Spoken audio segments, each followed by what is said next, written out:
ബഹുസ്വരത എന്ന് പറയുന്നത് ഗാന്ധിയൻ ദർശനത്തെക്കുറിച്ച് പഠിച്ച ആൾക്കറിയാം. അതിൻ്റെ ആധാരശിലകളിൽ ഏറ്റവും പ്രധാനപ്പെട്ട ഒന്നായിട്ടാണ് നമുക്ക് ബഹുസ്വരതയെ നോക്കിക്കാണാൻ സാധിക്കുക. എന്താണ് മഹാത്മാവ് പറഞ്ഞത്? ഹിന്ദുക്കളും മുസൽമാന്മാരും ഒക്കെ തന്നെ ഏകോദര സഹോദരന്മാരെ പോലെ ജീവിച്ച് മുന്നോട്ട് പോകുന്ന ഒരു സമൂഹം. അതാണ് എൻ്റെ സ്വപ്നത്തിലെ ഇന്ത്യ. ആ ഇന്ത്യ നിലനിൽക്കണമെങ്കിൽ ഹിന്ദുക്കളും മുസൽമാന്മാരും തമ്മിലുള്ള ഐക്യം അതെപ്പോഴും തകരുന്നു അപ്പോൾ ഇന്ത്യ രാജ്യം തകരുമെന്ന കാര്യത്തിൽ എനിക്ക് സംശയമില്ല എന്ന് പറഞ്ഞുകൊണ്ട് ആ ഐക്യം, ആ മൈത്രി അത് ഊട്ടിയുറപ്പിക്കാൻ വേണ്ടി, അത് നിലനിർത്താൻ വേണ്ടിയുള്ള അന്വേഷണമായിട്ടാണ് മഹാത്മാഗാന്ധിജി മുന്നോട്ട് പോയതെന്ന് ഓർക്കണം. അത്തരമൊരു ഘട്ടത്തിലാണ് രാഷ്ട്രപിതാവായ നമ്മുടെ മഹാത്മാഗാന്ധിജി ജീവാർപ്പണം നടത്തിയത്. ആ ജീവാർപ്പണത്തിൽ നിന്ന് ഞാൻ പറഞ്ഞതുപോലെ നാം കാര്യമായിട്ട് എന്തെങ്കിലും പഠിച്ചു എന്ന് എനിക്ക് വിശ്വാസമില്ല. ഇന്ത്യൻ യാഥാർത്ഥ്യങ്ങൾ നമ്മളെ ബോധ്യപ്പെടുത്തുന്നത് അതാണ് എന്ന് മാത്രമാണ് എനിക്ക് പറയാനുള്ളത്. നാം ചരിത്രത്തിൽ നിന്നൊന്നും പഠിച്ചില്ല എന്ന് പറയുമ്പോൾ നമ്മൾ അഭിഷിക്തരാണോ എന്ന് ചോദിച്ചാൽ ഒരുപക്ഷെ അങ്ങനെ തന്നെ നമുക്ക് പറയേണ്ടി വരും. അതാണ് അതിൻ്റെ സ്വഭാവം. ഞാൻ പറയട്ടെ, വർഗീയതയെക്കുറിച്ച് ഗാന്ധിജി പറഞ്ഞ എന്താണ്? ആ വർഗീയതയെ തുറന്നു കാട്ടിക്കൊണ്ട് അതിൻ്റെ എല്ലാ രൂപഭാവങ്ങളിലും മഹാത്മാഗാന്ധി നമുക്ക് ആ വർഗീയതയെ ചെറുത്ത് പരാജയപ്പെടുത്തണമെന്ന് പറഞ്ഞുകൊണ്ട് മുന്നോട്ട് പോയിട്ടുള്ള ആ മഹാനെക്കുറിച്ച് നമുക്ക് ഓർക്കാതെ കടന്നു പോകാൻ സാധ്യമല്ല. മഹാത്മാവിൻ്റെ ഓർമ്മ ഈ രാജ്യം ഭരിക്കുന്ന ഫാസിസ്റ്റുകളുടെ ഉറക്കം കെടുത്തിക്കൊണ്ടിരിക്കുകയാണ്. അതുകൊണ്ടാണ് രാജ്യമാസകലം ഗാന്ധി നിന്ന് നടത്തിക്കൊണ്ട് ഗാന്ധിയുടെ പ്രതിമ തച്ചുടച്ചുകൊണ്ട്, എന്തിനേറെ 2-3 വർഷങ്ങൾക്ക് മുമ്പിലെ പയ്യന്നൂരിൽ അവിടുത്തെ കോൺഗ്രസ് കമ്മിറ്റി ഓഫീസിന് മുമ്പിൽ സ്ഥാപിച്ച പ്രതിമ ആരോരും അറിയാതെ രാത്രിയിൽ ഒരു കൂട്ടം കശ്മലന്മാർ വന്ന് ആ പ്രതിമ തല്ലി തകർത്തത് എന്നതിനെക്കുറിച്ച് നമ്മൾ ചിന്തിക്കുമ്പോൾ പ്രബുദ്ധമെന്ന് പറയുന്ന നമ്മുടെ കേരളവും അതിൽ നിന്ന് വിഭിന്നമല്ല എന്ന സ്ഥിതിയിലേക്ക് കാര്യങ്ങൾ പോകുന്നു എന്ന് പറയുമ്പോൾ അത് വല്ലാത്ത ഒരു ദുരന്തപൂർണമായ ചിത്രമാണ്. നമുക്കെല്ലാം അറിയാവുന്ന പോലെ തന്നെ ഗോഡ്സെ, ആ ഗോഡ്സെയുടെ പടം വെക്കുന്നു, ആ ഗോഡ്സെ ആരാധിക്കുന്നു, ആ ഗോഡ്സെക്ക് വേണ്ടി ക്ഷേത്രങ്ങൾ പണിയുന്നു. ഈ ഗോഡ്സെയെ ഈ രാജ്യം അംഗീകരിക്കു പോകുന്നു എന്നൊരു അവസ്ഥാവിശേഷം ഉണ്ടായിക്കഴിഞ്ഞാൽ തീർച്ചയായിട്ടും ഈ രാജ്യത്തെ അവസ്ഥ എത്രത്തോളം ഭീകരമാണെന്ന് മാത്രമേ ഞാൻ അതേക്കുറിച്ച് പറയാനുള്ളൂ. മതനിരപേക്ഷ രാഷ്ട്രീയത്തിൻ്റെ ഭൂമികയിലൂടെ ഒരായുഷ്കാലം മുഴുവൻ സഞ്ചരിച്ച മഹാനായിരുന്നു മഹാത്മാഗാന്ധിജി. അദ്ദേഹത്തെ സംബന്ധിച്ചിടത്തോളം അദ്ദേഹത്തിന് സത്യമാണ് ഈശ്വരൻ എന്നാണ് അദ്ദേഹം എല്ലാ കാലത്തും പറഞ്ഞിട്ടുള്ളത്. ഞാനൊരു സനാതന ഹിന്ദുവാണ് എന്ന് പറയുമ്പോഴും അദ്ദേഹം പറഞ്ഞ എന്താണ്?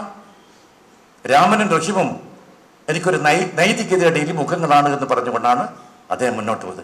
ഈശ്വരനാണ് ദൈവമെന്നല്ല അദ്ദേഹം പറഞ്ഞത്, സത്യമാണ് ദൈവമെന്നാണ് അദ്ദേഹം സത്യമാണ് ദൈവമെന്നാണ് അദ്ദേഹം പറഞ്ഞിട്ടുള്ളത്. അല്ലാതെ ദൈവമാണ് സത്യമെന്നല്ല അദ്ദേഹം പറഞ്ഞിട്ടുള്ളത്. ഈ കാര്യം നമ്മൾ മനസ്സിലാക്കണമെന്ന് ഞാൻ ഈ സന്ദർഭത്തിൽ നിങ്ങളോട് അപേക്ഷിക്കുകയാണ്. പിന്നെ അദ്ദേഹത്തിൻ്റെ രാമനെ കുറിച്ച് അദ്ദേഹം പറഞ്ഞിട്ടുണ്ട്, എൻ്റെ രാമൻ മര്യാദാ പുരുഷോത്തമനാണ്, എൻ്റെ രാമൻ അയോധ്യാവതിയുമല്ല, എൻ്റെ രാമൻ ദശരഥപുത്രനുമല്ല എന്ന് പറഞ്ഞു കഴിഞ്ഞാൽ അതിലേറെ വിശാലമായിട്ട് ആ രാമൻ എന്ന സങ്കല്പത്തെ ആർക്കാണ് നിർവചിക്കാൻ സാധിക്കുക? അത്രയും വലിയ നിർവചനമാണ് മഹാനായ നമ്മുടെ രാഷ്ട്രപിതാവ് നമുക്ക് നൽകിയിട്ടുള്ളത്. അത് നമ്മൾ അനുസ്മരിക്കേണ്ടതായിട്ടുണ്ട്. പിന്നെ ബഹുശ്രദ്ധ ഞാൻ പറഞ്ഞതുപോലെ തന്നെ ഈ ഗാന്ധിയൻ ദർശനങ്ങളുടെ ആണിക്കല്ലായിട്ട് നമുക്ക് കാണാൻ സാധിക്കും. ആ പ്ലൂറലിസം അല്ലെങ്കിൽ ഈ പറയുന്ന ആ ബഹുസ്വരത അത് തല്ലിക്കെടുത്താൻ ശ്രമമാണ് ഈ രാജ്യത്ത് നടക്കുന്നതെന്ന് പറയുമ്പോൾ അതെപ്പോൾ ആ ബഹുസ്വരതയുടെ വിളക്ക് കിടന്നു അന്ന് ഈ രാജ്യത്തിൻ്റെ സ്വാതന്ത്ര്യവും രാജ്യത്തിൻ്റെ അസ്തിത്വവും അതെല്ലാം തന്നെ തകർന്നുകൊണ്ട് നമ്മുടെ രാജ്യം എന്നേക്കുമായിട്ട് നാമാവിശേഷമാക്കുന്ന സ്ഥിതിവിശേഷം ഉണ്ടാക്കുമെന്ന കാര്യം ഞാൻ നിങ്ങളെ ധരിപ്പിക്കാൻ ആഗ്രഹിക്കുകയാണ്. ഗാന്ധിജിയെക്കുറിച്ച് പറയുമ്പോൾ ഗാന്ധിജി ഞാൻ പഠിച്ച വിപ്ലവകാരികൾ വെച്ച് ലോകം കണ്ട ഏറ്റവും വലിയ വിപ്ലവകാരിയാണെന്ന് ചോദിച്ചാൽ ഞാൻ എല്ലാ വേദിയിലും വെച്ച് ധൈര്യപൂർവ്വം ഞാൻ പറയും, മഹാനായ മഹാത്മാഗാന്ധിജിക്ക് പകരമായിട്ടൊരു ലോകം ഒരു വിപ്ലവകാരിയെ ഇന്നു വരെ നൽകിയിട്ടില്ല എന്ന സത്യം നമ്മൾ മനസ്സിലാക്കേണ്ടതായിട്ടുണ്ട്. അതുകൊണ്ടാണ് ലോകത്തിലെ വിപ്ലവകാരികളുടെ ഇടയിൽ ഗാന്ധിജിക്ക് മുൻപന്തിയിൽ തന്നെ ഒരിടം കണ്ടെത്താൻ വേണ്ടി സാധിച്ചത് എന്ന കാര്യവും നമ്മൾ അനുസ്മരിക്കണം. പിന്നെ സൂര്യനസ്തമിക്കാത്ത സാമ്രാജ്യത്തെക്കുറിച്ച് നമ്മൾ എപ്പോഴും പറയാറുണ്ട്. ആ ബ്രിട്ടീഷ് സാമ്രാജ്യത്തെ മുട്ടുകുത്തിക്കാൻ വേണ്ടി ഗാന്ധിജി കഴിഞ്ഞു എന്ന് പറഞ്ഞാൽ അത് നമുക്ക് ലാഘവബുദ്ധിയോടുകൂടി നോക്കിക്കാണാൻ സാധിക്കുന്ന ഒരു കാര്യമല്ല. എങ്ങനെയാണ് ആ ബ്രിട്ടീഷ് സാമ്രാജ്യത്തെ മുട്ടുകുത്തിച്ചത്? അഹിംസയും സത്യവും ഉയർത്തിപ്പിടിച്ചുകൊണ്ട് ആ പാതയിലൂടെ മുന്നോട്ട് പോയിട്ടാണ് അദ്ദേഹം ഇന്ത്യക്ക് സ്വാതന്ത്ര്യം വാങ്ങിത്തന്നെന്ന് പറയുമ്പോൾ ഇതിഹാസ സമാനമായൊരു പോരാട്ടമായിട്ടാണ് ആ പോരാട്ടത്തെ ഞാൻ കാണുന്നത്. ഗാന്ധിജിയെ സംബന്ധിച്ചിടത്തോളം നമുക്ക് നമ്മുടെ മുമ്പിൽ നിൽക്കുന്ന ഒരു വല്ലാത്തൊരു വിസ്മയമായിട്ടാണ് ഞാൻ ഗാന്ധിജിയെ വിലയിരുത്താൻ ആഗ്രഹിക്കുന്നത്.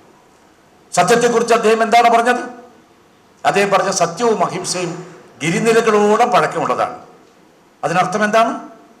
നൂറ്റാണ്ടുകളായിട്ട് ഈ രാജ്യത്തിൻ്റെ നമ്മുടെ മൂല്യങ്ങളുടെ ഏറ്റവും അസ്ഥിവാരമായിട്ട് സത്യവും അഹിംസയും നിറഞ്ഞു നിൽക്കുന്നെന്നാണ് പറഞ്ഞിട്ടുള്ളത്.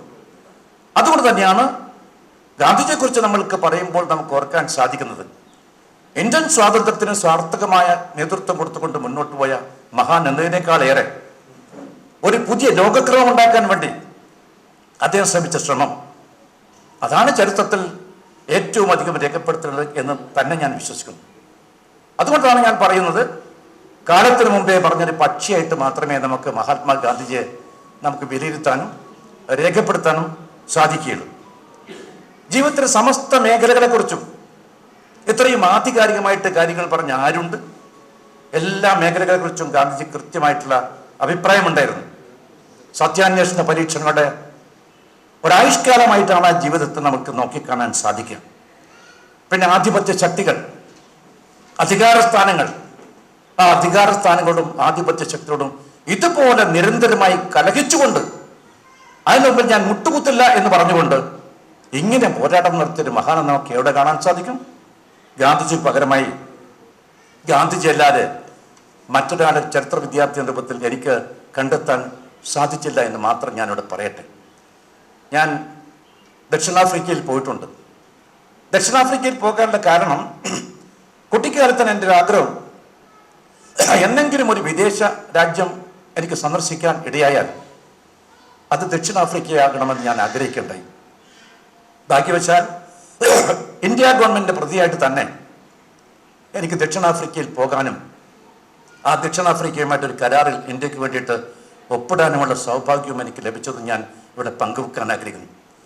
ആ ഒരു സന്ദർഭത്തിലാണ് മഹാനായ നമ്മുടെ രാഷ്ട്രപിതാവിൻ്റെ, നമ്മുടെ മഹാത്മാവിൻ്റെ മഹത്വം എത്രത്തോളം വലുതായിരുന്നു എന്ന് എനിക്ക് മനസ്സിലാക്കാൻ സാധിച്ചത്. ആ മഹാൻ കിടന്ന ആ കുടുസായ ആ ജയിൽ മുറി ഞാൻ ഇപ്പോഴും ഓർക്കുന്നു. എനിക്ക് തോന്നുന്നു നന്നായിട്ട് യാത്ര ചെയ്യുന്ന ആളാണ് നമ്മുടെ ഹരീന്ദ്രൻ മാസ്റ്റർ. ലോകമെമ്പാടും പോകുന്ന ആളുകളാണ്. അദ്ദേഹത്തിന് ഏറ്റവും വലിയ വിനോദങ്ങളിലൊന്ന് വിദേശ യാത്രയാണ് എന്ന് ഞാൻ വിശ്വസിക്കുന്നു. അദ്ദേഹം സൗത്ത് ആഫ്രിക്കയിൽ പോയിട്ടുണ്ടാക്കുമെന്നാണ് എനിക്ക് തോന്നുന്നത്. ആ ഗാന്ധിജി കിടന്ന കുടുസായ മുറി ഞാൻ ഇപ്പോൾ ഓർക്കുന്നു. എത്ര ആളുകളാണ് നരകതുല്യമായി ആ മുറിയിൽ താമസിച്ചത് എന്നോർക്കുമ്പോഴാണ് ആ മഹത്വം നമുക്ക് തിരിച്ചറിയാൻ സാധിക്കുക. അതുപോലെ ഏതൊരു ട്രെയിനിൽ നിന്നാണോ, ഏതൊരു റെയിൽവേ സ്റ്റേഷനായിട്ടുള്ള നമുക്കെല്ലാം തരുന്ന മാറ്റിസ്ബർഗ് എന്ന് പറഞ്ഞ സ്റ്റേഷനിൽ ഗാന്ധിജിയെ ബ്രിട്ടീഷ് പോലീസുകാർ തള്ളിയത്, ആ ഒരു സ്റ്റേഷൻ കാണാൻ എനിക്ക് അവസരം ഉണ്ടായിട്ടുണ്ട്. അത് ഗാന്ധിയൻ സ്വപ്നത്തില് നമുക്കെല്ലാം തന്നെ അറിയാവുന്ന അദ്ദേഹത്തിന് ഈ ടോൾസ്റ്റോയി ഫാം എന്ന് പറയുന്ന ഫാം, അങ്ങനെ ഒരുപാട് കാര്യങ്ങൾ കണ്ടപ്പോഴാണ് എനിക്ക് മനസ്സിലാക്കിയത്, ഈ കൃഷകാത്രനായ മനുഷ്യൻ, ഈ ഒറ്റയാനായ മനുഷ്യൻ കറുത്ത വർഗ്ഗക്കാരുടെ മോചനത്തിന് വേണ്ടിയിട്ട് ബ്രിട്ടീഷുകാരുമായിട്ട് ഒറ്റയ്ക്ക് പോരാടി എന്ന് പറയുമ്പോൾ എനിക്കത് വിശ്വസിക്കാൻ സാധിക്കാത്ത ഒരു സ്ഥിതിയായി ഉണ്ടായതെന്ന് മാത്രം ഞാനിവിടെ പറയാൻ ആഗ്രഹിക്കുകയാണ്. ഒരു ചരിത്ര കുതുകി എന്ന രൂപത്തിൽ ആ ഗാന്ധിജിയെ പഠിക്കാൻ ശ്രമിച്ച ഒരാളെന്ന രൂപത്തിൽ ഞാൻ പറയട്ടെ, ഒരുപക്ഷെ നമ്മുടെ രാജ്യം ഗാന്ധിജിയെ ബഹുമാനിക്കുന്നതിനേക്കാൾ ഏറെ, ഗാന്ധിജിയുടെ സ്മാരകങ്ങൾ സംരക്ഷിക്കുന്നതിനേക്കാൾ ഏറെ സ്മാരകങ്ങളൊക്കെ തന്നെ വളരെ കൃത്യതയോടുകൂടി തന്നെ ദക്ഷിണാഫ്രിക്കൻ ഗവൺമെൻറ് ഇപ്പോൾ അത് സുരക്ഷിതമായിട്ട് അവർക്ക് അത് സംരക്ഷിക്കാൻ വേണ്ടി സാധിച്ചു എന്നത് പാഠം നമ്മളൊക്കെ തന്നെ ഉൾക്കൊള്ളണമെന്ന് മാത്രമാണ് എനിക്ക് പറയാനുള്ളത്. ആ ഒരിക്കലും മറക്കാത്ത ഓർമ്മ ഇപ്പോഴും എൻ്റെ മനസ്സിൽ വെച്ചുകൊണ്ടാണ് ഞാൻ ഈ ഒരു ചടങ്ങിലേക്ക് ഞാൻ വന്നത് എന്ന് മാത്രം ഞാനിവിടെ പറയട്ടെ. ഞാൻ ആലോചിക്കുകയാണ്, ഞാൻ ഈ പറഞ്ഞതുപോലെ തന്നെ ദുർബല ശരീരനായ കൃഷഗാത്രനായ ഈ കൊച്ചു മനുഷ്യൻ, അദ്ദേഹം വിശ്വത്തോളം വിശാലമായ രൂപത്തിൽ എങ്ങനെ വളർന്നു മനുഷ്യൻ എന്ന് ചോദിച്ചു കഴിഞ്ഞാൽ അത് വിശ്വസിക്കാൻ സാധിക്കാത്ത രൂപത്തിലാണ് അദ്ദേഹത്തെ പഠിക്കാനും മനസ്സിലാക്കാൻ ശ്രമിക്കുമ്പോൾ എനിക്ക് ബോധ്യപ്പെട്ടത് എന്ന് മാത്രമാണ് എനിക്ക് പറയുന്നത്. എൻ്റെ ജീവിതമാണ് സന്ദേശം. My life is my mission എന്നാണ് പറഞ്ഞിട്ടുള്ളത്. എൻ്റെ ജീവിതം എൻ്റെ സന്ദേശമാണ് എന്ന് പറയാൻ ഈ ഇരിക്കുന്ന നമ്മളിൽ ആർക്കെങ്കിലും സാധിക്കുമെന്ന് എനിക്ക് തോന്നുന്നില്ല. ഇന്ത്യ രാജ്യത്ത് ഏതെങ്കിലും ഒരു ഭരണാധികാരിക്ക് സാധിച്ചിട്ടുണ്ടെന്ന് എനിക്ക് തോന്നുന്നില്ല. അതുപോലെ തന്നെ ഇന്ന് ജീവിച്ചിരിക്കുന്ന ഏതെങ്കിലും ഒരു ലോകത്തിലെ ഭരണകർത്താവിന് എൻ്റെ ജീവിതമാണ് എൻ്റെ സന്ദേശമെന്ന് പറയാനുള്ള ആർജവബോധമുണ്ട് എന്ന് എനിക്ക് തോന്നുന്നില്ല. അത് പറയാൻ സാധിച്ച ഒരു വ്യക്തി മഹാനായ ഗാന്ധിജി മാത്രമാണ്. ഗാന്ധിജിക്ക് പകരമായിട്ട് ഗാന്ധിജി മാത്രമേ ഉള്ളൂ എന്ന് ഞാൻ വിശ്വസിക്കുന്നു. അപ്പോൾ രാഷ്ട്രീയത്തെക്കുറിച്ച് അദ്ദേഹം പറഞ്ഞു, ധാർമ്മികമായി ശരിയല്ലാത്ത ഒന്നും തന്നെ രാഷ്ട്രീയമായിട്ട് ശരിയല്ല എന്ന് നമ്മൾ പഠിപ്പിച്ചതാരാണ്? മഹാനായ മഹാത്മാവ് തന്നെയാണ് നമ്മളെ പഠിപ്പിച്ചത്. അദ്ദേഹം പറഞ്ഞ മറ്റൊരു കാര്യമുണ്ട്, തത്വദീക്ഷയില്ലാത്ത രാഷ്ട്രീയം 7 കൊടിയ തിന്മകളിൽ ഒന്നാണ് എന്ന് ഞാൻ വിശ്വസിക്കുന്നതാണ് പറഞ്ഞത്. പിന്നെ ജീവിതമോ സാധാ ജീവൻ, ഊഞ്ചാ വിചാരം. ലളിത ജീവിതം, ഉന്നതമായ ചിന്തകൾ, ആ ചിന്തകൾ നമുക്ക് വേണമെന്നാണ് അദ്ദേഹം പറഞ്ഞത്. ഞാൻ പറയട്ടെ, ഇന്ന് നമ്മൾ പ്രോബിറ്റി ആൻഡ് പബ്ലിക് ലൈഫിനെ കുറിച്ച് പറയുമ്പോൾ, അതുപോലെ തന്നെ സത്യത്തെക്കുറിച്ച് പറയുമ്പോൾ, ഓണസ്റ്റിയെക്കുറിച്ച് പറയുമ്പോൾ, ഇതുപോലെ തേയ്മാനം സംഭവിച്ച മറ്റൊരു വാക്ക് നമ്മുടെ നിഘണ്ടുവിലുണ്ടോ എന്ന് ചോദിച്ചാൽ സത്യം എന്ന പദമാണ്. ആ സത്യസന്ധത എന്ന വാക്കാണ് ഏറ്റവും അധികം തേയ്മാനം സംഭവിച്ച വാക്ക് എന്ന് ഞാൻ വിശ്വസിക്കുന്നു. അതൊരു അഴിമതി. ഇതുപോലെ അഴിമതി സാർവത്രികമായ ഒരു കാലഘട്ടം ഉണ്ടായിട്ടുണ്ട് ഇന്ത്യ രാജ്യത്ത്. എല്ലായിടത്തും അഴിമതി. അഴിമതിയില്ലാത്ത അല്ലെങ്കിൽ അഴിമതിയുടെ കഥ കേൾക്കാത്ത ഒരു ദിവസം പോലും നമ്മുടെ ജീവിതത്തിൽ കടന്നു പോകുന്നില്ല എന്ന് പറഞ്ഞാൽ എത്ര ഭീകരമാണ്, എത്ര ഭയാനകമാണ് നമ്മുടെ അവസ്ഥ. ഇതൊക്കെ തന്നെ നമ്മൾ ചിന്തിക്കണമേ എന്ന് ഞാൻ അപേക്ഷിക്കുകയാണ്. പിന്നെ നമുക്കെല്ലാം തന്നെ അറിയാം, ഈ അഴിമതിയെക്കുറിച്ച് പറയുമ്പോഴും പൊതുജീവിതത്തിലെ വിശുദ്ധിയെക്കുറിച്ചൊക്കെ തന്നെ പറയുമ്പോൾ നമുക്ക് ചുറ്റും മറന്ന് കണ്ണോടിച്ച് നോക്കൂ. ശൂന്യതയിൽ പൊതുജീവിതം ആരംഭിച്ചിരിക്കുന്ന ഒരുപാട് ആളുകൾ എനിക്കറിയാം. അവർ ജീവിതത്തിൽ ഒരു ജോലിയും ചെയ്തിട്ടില്ല. അവർ വളർന്ന് വലുതായി എല്ലാം കട്ടുമുടിച്ചുകൊണ്ട് അവർ കടന്നുപോയി. അവർ ഈ നാട്ടിലൊരു പുതിയ ധനിക വർഗത്തിൻ്റെ പ്രതീകമായിട്ട് മാറുമ്പോൾ സത്യത്തിൽ ഈ നാട്ടിനെ സ്നേഹിക്കുന്ന നിങ്ങൾക്കും എനിക്കും വേദനയില്ലേ, ദുഃഖമില്ലേ? നമ്മൾ ആരെങ്കിലും അതുകൊണ്ട് എപ്പോഴെങ്കിലും നമ്മൾ പ്രതികരിക്കാൻ തയ്യാറായിട്ട് ചോദിച്ചാൽ നമ്മുടെ പ്രതികരണ ശേഷി നഷ്ടപ്പെട്ടിരിക്കുന്നു. അത്തരം രാഷ്ട്രീയക്കാരെ ഈ നാട്ടിൻ്റെ ശത്രുക്കളായിട്ട് കാണാൻ സാധിക്കുന്ന ഒരു മാനസികാവസ്ഥ നമുക്ക് വളർത്തിയെടുക്കാൻ സാധിക്കാതെ പോയാൽ ഗാന്ധിജിയെക്കുറിച്ചൊന്നും തന്നെ നമ്മൾ വിലപിച്ചിട്ട് കാര്യമില്ല എന്ന് മാത്രമാണ് എനിക്ക് പറയാനുള്ളത്. പിന്നെ അക്കൗണ്ടബിലിറ്റിയെക്കുറിച്ച് ഞാൻ പറയാം. ഇതുപോലെ ഗാന്ധിജിയെ പോലെ അക്കൗണ്ടബിലിറ്റിയുടെ മനുഷ്യന് കാണാൻ സാധിക്കുമോ? ഞാൻ കൃത്യമായിട്ട് പറയാൻ ആഗ്രഹിക്കുന്നു. നിങ്ങൾക്കെല്ലാം തന്നെ അറിയാം, ആന്ധ്ര കേസരി നമുക്കെല്ലാം തന്നെ അറിയുന്ന പ്രകാശ്, ആ ആന്ധ്ര കേസരി ടി പ്രകാശം. ആ ടി പ്രകാശം സ്വാതന്ത്ര്യ സമരത്തിന് വേണ്ടി തൻ്റെ എല്ലാം കളഞ്ഞു കുടിച്ച മനുഷ്യനാണ്, എല്ലാം സമർപ്പിച്ച മനുഷ്യനാണ്. അവസാനം അദ്ദേഹം വലിയ കടബാധ്യതയോടുകൂടി തന്നെ അദ്ദേഹം പോയ സമയത്ത് ആ സ്വാതന്ത്ര്യ സമരം കഴിഞ്ഞ ഉടനെ തന്നെ അദ്ദേഹത്തിന് ആന്ധ്രാപ്രദേശിലെ ജനങ്ങളുടെ എല്ലാ ഭാഗത്തു നിന്നും അദ്ദേഹത്തിന് വലിയ പണക്കിഴി കൊടുത്തുകൊണ്ട് അദ്ദേഹത്തെ കടത്തിൽ നിന്ന് മോചിപ്പിക്കാൻ വേണ്ടി ശ്രമം നടത്തിയിട്ടുണ്ടായി. ഇതറിഞ്ഞ ഗാന്ധിജി എന്താണ് ചെയ്തതെന്ന് അറിയാമോ? ഗാന്ധി ടി പ്രകാശിനെ വിളിച്ച് പറഞ്ഞു, ആ വാങ്ങിയ പണമെല്ലാം തിരിച്ചു കൊടുക്കണം, അല്ല എങ്കിൽ തനിക്ക് കോൺഗ്രസിൽ പ്രവർത്തിക്കാൻ ഞാൻ അനുവദിക്കില്ല, തന്നെ ഞാൻ കോൺഗ്രസിൽ നിന്ന് പുറത്താക്കുമെന്ന് പറഞ്ഞിരിക്കുന്ന ആളായിരുന്നു മഹാനായ നമ്മുടെ മഹാത്മാവ്, നമ്മുടെ രാഷ്ട്രപിതാവ്. നിങ്ങൾ ആ കാര്യം പഠിക്കണമേ എന്നാണ് എനിക്ക് പറയാനുള്ളത്. ഇപ്പോഴെന്താണ് സ്ഥിതി? ഇവിടെ അക്കൗണ്ടബിലിറ്റി ഉണ്ടോ? ഇല്ല. ഗാന്ധിജി പണം പിരിച്ചോ എന്ന് ചോദിച്ചാൽ ഗാന്ധിജി കൃത്യമായിട്ടും ഫണ്ട് ശേഖരണവുമായി ബന്ധപ്പെട്ടുകൊണ്ട് യാത്ര നടത്തിയിട്ടൊരു മനുഷ്യനാണെന്ന് അദ്ദേഹത്തെ പഠിച്ചിട്ടുള്ള എല്ലാവർക്കും അറിയാം. 1934 നമ്മുടെ ഈ മലബാർ പ്രദേശത്ത് 2ാം തവണയാണ് ഗാന്ധിജി വന്നത്. എന്തിനു വേണ്ടിയിട്ടാണ് വന്നത്? അദ്ദേഹം പയ്യന്നൂരിൽ വന്നു, കണ്ണൂരിൽ വന്നു, തലശ്ശേരിയിൽ രാത്രി താമസിച്ചു, പിറ്റേ ദിവസം കാലത്ത് മാഹിയിൽ വന്നു, അത് കഴിഞ്ഞ് വടകര പോയി, വടകരയിൽ നിന്ന് കേളപ്പച്ചിയുടെ നാട്ടിൽ പോയി, അത് കഴിഞ്ഞ് അദ്ദേഹം കോഴിക്കോട്ടേക്ക് പോയി, ആ കോഴിക്കോട്ട് നിന്ന് വീണ്ടും വയനാട്ടിലേക്ക് വെക്കുന്ന യാത്ര എന്തിനു വേണ്ടിയിട്ടായിരുന്നു? ഈ രാജ്യത്ത് അധസ്ഥിതരായ, ഈ രാജ്യത്ത് അടിച്ചമർത്തപ്പെട്ട, ഈ നാട്ടിലെ ദളിത് വിഭാഗത്തിൽപ്പെട്ട ഹരിജനങ്ങൾ എന്ന് വിശേഷിപ്പിക്കപ്പെട്ട ആളുകൾക്ക് എന്തെങ്കിലും സഹായം കൊടുക്കാൻ വേണ്ടിയിട്ട് ഫണ്ട് സ്വരൂപിക്കണം എന്ന് ആഗ്രഹിച്ചുകൊണ്ടുള്ള ആ ഫണ്ട് സ്വരൂപണത്തിന്റെ ഭാഗമായിട്ടായിരുന്നു 34 ഗാന്ധിജി നമ്മുടെ കേരളത്തിലേക്ക് വന്നത്.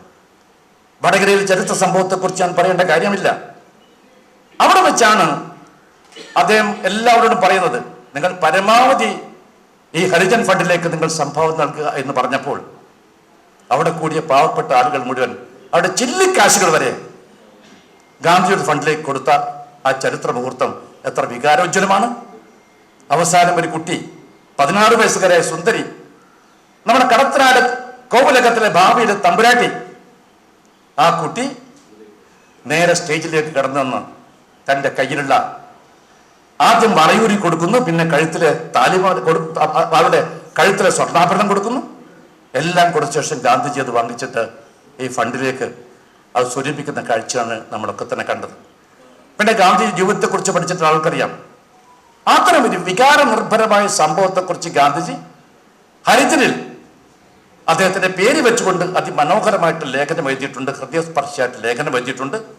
ആ വടകരയിലെ സംഭവത്തെക്കുറിച്ചാണ്. മറ്റേതെങ്കിലും പ്രദേശത്തെക്കുറിച്ചോ ഏതെങ്കിലും ഒരു സംഭവത്തെക്കുറിച്ചോ ഗാന്ധിജി പറയുന്നതിനേക്കാൾ ഹൃദയസ്പൃക്കായിട്ട് അദ്ദേഹം പറഞ്ഞത് സംഭവത്തെക്കുറിച്ചാണ്. ഞാൻ ആകെ വികാരഭരിതനായി എന്ന് പറഞ്ഞുകൊണ്ട് അദ്ദേഹം പലയിടത്തും ആ കാര്യം സൂചിപ്പിച്ച കാര്യം ഞാൻ അറിയുന്നു. ആ സംഭവവുമായി ബന്ധപ്പെട്ടുകൊണ്ട് മഹാനായ ശ്രീമാൻ കെ കേളപ്പൻ, നമുക്കെല്ലാം തന്നെ കേരള ഗാന്ധിയുടെ ഏറ്റവും പ്രിയങ്കരനായിരുന്നു. അതുപോലെ തന്നെയാണ് CK ഗോവിന്ദൻ നായർ. ഇവർ രണ്ടുപേരുമായിരുന്ന യാത്രയുടനീളം അന്ന് ഗാന്ധിജി അനുഗമിച്ചത്. അവർ രണ്ടുപേരും പറയുന്നത് കേൾക്കാൻ എനിക്ക് സന്ദർഭം ഉണ്ടായിട്ടുണ്ട്. ഈ ഫണ്ട് പിരിവ് കഴിഞ്ഞ ശേഷം അന്ന് രാത്രി തന്നെ ഗാന്ധിജി ഉറങ്ങാറില്ലത്രേ. അദ്ദേഹം ചോദിക്കും, എത്ര പണം കിട്ടി, ആ പണത്തെക്കുറിച്ച്, ആ സ്വർണത്തെക്കുറിച്ച് അതെല്ലാം തന്നെ കൃത്യമായി ഗാന്ധിജി ബോധ്യപ്പെടുത്തിയ ശേഷം മാത്രമേ ഞങ്ങൾക്ക് മുടങ്ങാൻ സാധിക്കുള്ളൂ എന്ന് കേളപ്പജി പലപ്പോഴും ഗാന്ധി ഗൃഹത്ത് വെച്ച് പ്രസംഗിച്ച പ്രസംഗം എനിക്ക് കേൾക്കാൻ സാധിച്ചിട്ടുണ്ട്. ഇതാണ് അവസ്ഥ. അതുകൊണ്ട് അക്കൗണ്ടബിലിറ്റി എന്ന എലിമെന്റ് രാഷ്ട്രീയക്കാർ ആദ്യമായിട്ട് പഠിപ്പിച്ചത് ഗാന്ധിജിയാണ്. ആ അക്കൗണ്ടബിലിറ്റി ഇവിടെ പൊതുജീവിതത്തിലുണ്ടോ എന്ന് ചോദിച്ചാൽ ആ അക്കൗണ്ടബിലിറ്റി ഇല്ല. എത്ര പിരിവുകളാണ് നടക്കുന്നത്. ആ പിരിച്ച പണം എങ്ങോട്ടേക്ക് കൊണ്ടുപോകുന്നു? കണക്കുണ്ടോ? ആ കണക്ക് ചോദിക്കാൻ ആരെങ്കിലും ഉണ്ടോ? ആരും ചോദിക്കാത്ത അവസ്ഥയിൽ ഇങ്ങനെ പണം പിരിച്ച് കൊണ്ടുപോകുന്ന സ്ഥിതിവിശേഷമല്ലേ ഉണ്ടായിട്ടുള്ളത്. ഇതൊക്കെ തന്നെ പോകട്ടെ, നമ്മുടെ മഹാദുരന്തം വയനാട്ടിലെ ദുരന്തമാണല്ലോ നമ്മുടെ ഓർമ്മയിൽ ഏറ്റവും അധികം ആളുകൾ മരിച്ചു പോയിട്ടുള്ള ഈ ഒരു ഉരുൾപൊട്ടലുമായി ബന്ധപ്പെട്ട ദുരന്തം.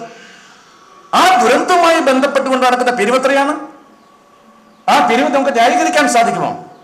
അത്രയേറെ പിരിവുകൾ നടക്കുന്നു. ആ പിരിവുകളെ കുറിച്ച് ആർക്കും അറിയില്ല, ഒരു അക്കൗണ്ടബിലിറ്റി ഇല്ല. ആ ദുരന്ത മുഖത്ത് പോലും ഈ തരത്തിലുള്ള കൊള്ള നടത്തിക്കൊണ്ടിരിക്കുന്ന രാഷ്ട്രീയ നേതൃത്വമാണ് നമുക്കുള്ളത് എന്ന് വരുമ്പോൾ, അത് നേതൃത്വം കൊടുക്കുന്നത് രാജ്യം ഭരിക്കുന്ന ഭരണാധികാരികളാണ് എന്ന് വരുമ്പോൾ കൃത്യമായിട്ട് കണക്ക്, ഓക്കിയുടെ സമയത്ത് കണക്ക് വെച്ചില്ല, അതുപോലെ തന്നെ സുനാമി കാലത്ത് കണക്ക് വെച്ചില്ല. ഇപ്പോൾ നമുക്കെല്ലാം തന്നെ അറിയാം, ആയിരക്കണക്കിന് വീടുകളാണ് കേവലം വാഗ്ദാനമല്ല, അത് കൊടുക്കാൻ തയ്യാറായിട്ട് സമ്പന്നന്മാരായ ആളുകൾ മുന്നോട്ട് വരുന്ന ഒരു സാഹചര്യത്താണ് ഇത്തരമൊരു സാഹചര്യം നമുക്ക് കാണാൻ സാധിക്കുക. അതുകൊണ്ട് അവർക്കെല്ലാം തന്നെ ഈ നാട്ടിൽ മാറി വന്ന സാഹചര്യത്തിലെ രാഷ്ട്രീയ നേതൃത്വത്തൊക്കെ തന്നെ ദുരന്തങ്ങൾ പോലും ഒരു കൊയ്ത്തുകാലമായിട്ടാണ് അവർ കാണിക്കുന്നത് എന്നതിനെക്കുറിച്ച് നമ്മളൊക്കെ തന്നെ തീർച്ചയായിട്ടും ചിന്തിക്കണമെന്ന് മാത്രമാണ് എനിക്ക് പറയാനുള്ളത്. ആർത്തന്മാരും ആലംബിഹീനരും അവശന്മാരുമായിട്ട് ആളുകൾ, അവിടെ ആർത്തനാദം, അതായിരുന്നു ഗാന്ധിജി അലട്ടിക്കൊണ്ടിരുന്നത്. അതാണ് ഗാന്ധിജി പറഞ്ഞത്, നിങ്ങൾ എന്തെങ്കിലും ഒരു സൽക്കർമ്മം നിങ്ങൾ ചെയ്യാൻ ആലോചിക്കുമ്പോൾ നിങ്ങൾക്ക് ചുറ്റും ജീവിക്കുന്ന മനുഷ്യന്മാരെ കുറിച്ച് നിങ്ങൾ ഓർക്കുക. ഏറ്റവും ദുർബലനായ ആ മനുഷ്യന്റെ കണ്ണിലെ കണ്ണീർ നിങ്ങൾക്ക് ഒപ്പിയെടുക്കാൻ സാധിക്കുമെന്നതിനെ കുറിച്ച് നിങ്ങൾ ചിന്തിക്കണമേ എന്ന് പറഞ്ഞ മനുഷ്യൻ.